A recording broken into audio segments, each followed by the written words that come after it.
Well, hi, everybody. Hope that your week is off to a great start. And as we bring our message to you this week, there are four things that we'd like to bring your attention to. Thing number one is our continuing season of Lenten prayer, which of course includes praying a bit more than we might normally do, fasting a bit more than we might normally do, and almsgiving or charity, sharing of our time, talent, and treasure more than we might normally do. Right now, we're in the early stages still of our Littlest Angels hot meal program to support our young students in the partner parish of St. Clair in Haiti. In the pews, you will still find the orange donation envelopes. $80 supports one student for a whole school year's worth of meals, which allows that student to have a good meal, allows their family to have one less meal to somehow scrape together, and it's a tremendous blessing. We'll also have the orange envelopes at the tables by the entrances of church this weekend as well. And of course, you can always give right online by our electronic giving on our website. You can make a specific gift to our Haiti Littlest Angels campaign. If you can sponsor one child or more than one child, our goal is about 850 students this year. And I know that Father Alexis and his community will be very, very grateful for our support. We also look forward soon to be sharing a video message from Father Alexis. So do keep attentive to our flock note messages, and you'll see Father Alexis' smiling face offering a brief report and offering a word of encouragement for us to share again in our Littlest Angels campaign. Also with Lent, the Friday of April 1, no fooling, will be our third Lent Stations of the Cross and Soup Supper beginning at 6 p.m. in the church. We hope you can make some plans to join with us for that. And speaking of Lenten prayer, it is not too early to start focusing on the coming of Holy Week.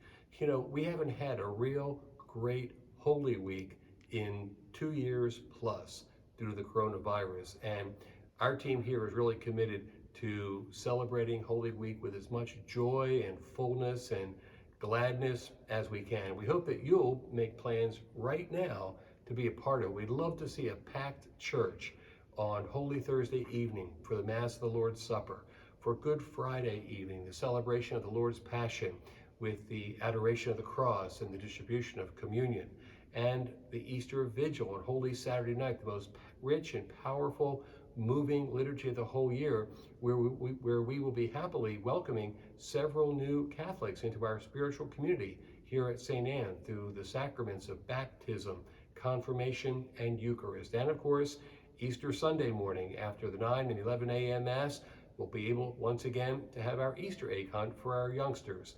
So really do make a point to be with us on those wonderful days of Holy Week. And not just come yourself, bring some other folks with you, family members, neighbors, friends. With all the challenges that our world is facing right now, with all the struggles that we find sometimes here at home, and with all the difficulties that can come and go in our personal lives, the powerful spiritual message of Holy Week and Easter is so fitting and can be so helpful to so many folks. So we look forward to having a terrific Holy Week and Easter celebration. We look forward to seeing you, your family and friends, and all of your guests for these coming days. Check your calendars and mark them down right now. All of that is item number one, Lent. Item number two, just a reminder that we continue to encourage folks to participate in the annual Appeal for Catholic Ministries, a way each year for us to share a bit of our treasure in support of a wide variety of ministries throughout the Archdiocese of Baltimore that touch literally thousands and thousands of lives with the good news and the witness and the service of the gospel of Christ.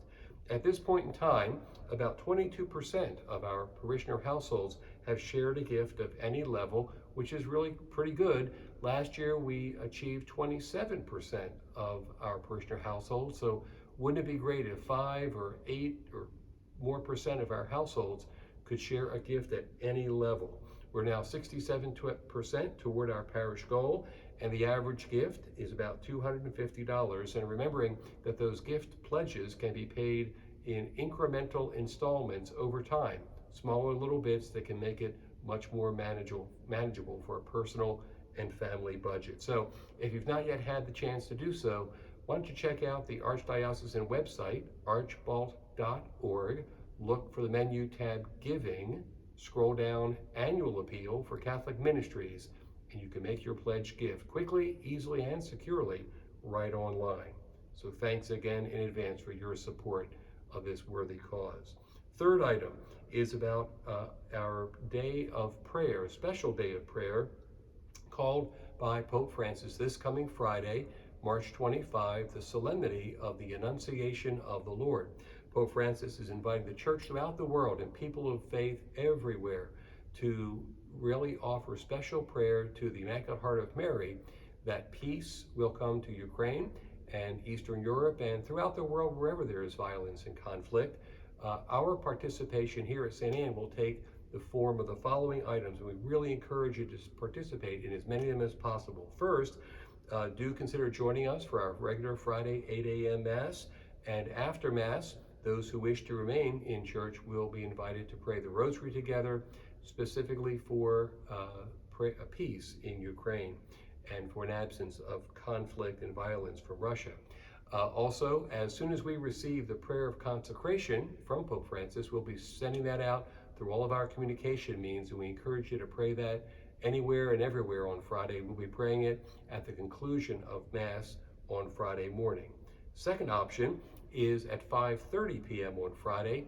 Do make plans to tune in to the website of the Cathedral of Mary Our Queen, where you can watch Archbishop Lori celebrate the 5:30 p.m. Mass there in spiritual unity with Pope Francis, as he too will preach and offer the consecration prayer for Russia and Ukraine with the folks there. And then at 6:30 p.m. here in the church, please consider joining us for a holy hour of prayer in the presence of the exposed Blessed Sacrament. 6:30 to 7:30 p.m. We'll begin by exposing the Blessed Sacrament. We'll pray the Rosary in various reflective pieces throughout that hour, praying the sorrowful mysteries of the Rosary, one mystery prayed every 10 or 15 minutes or so, and we'll conclude with benediction with the Blessed Sacrament.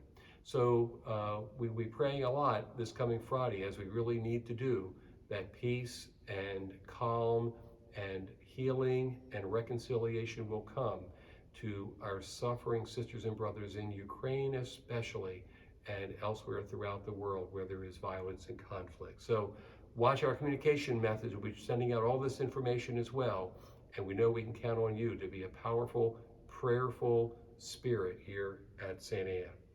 Item number 4 is to answer the question you're wondering, why are we standing up here in the choir loft? Well, the reason is, as we've been able to resume a more regular celebration of liturgy, we're rebuilding our various ministry teams. And among our ministry teams, there are 2 in particular where we really would love to have more and more folks participate. One of them is with our core or group of altar servers. So if someone in your home is grade 5 and above, we would really love to get together with them, offer some training, and get them in the ministry of assisting us in the sanctuary, primarily at our celebration of Sunday Mass. Their role is really valuable and really important, and we really hope to bring as many of our young disciples together in this liturgical ministry. The other ministry that we really would love to grow and make even more robust is our music ministry, and that's why we're up here in the choir loft. We'd love to have more voices joining with our High Places Contemporary Ensemble. We'd love to have more musicians help with our High Places Contemporary Ensemble. We'd love to have more voices joining with our adult choir at the 11:30 Mass, and more strong arms to be ringing bells with our handbell choir as well.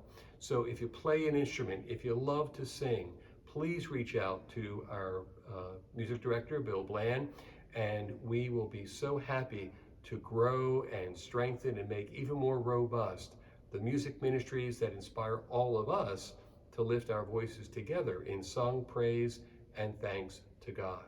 So we hope that these 4 points have been helpful to you for this week. We do look forward to being with you on Friday. In the meantime, may God's blessing be with you always.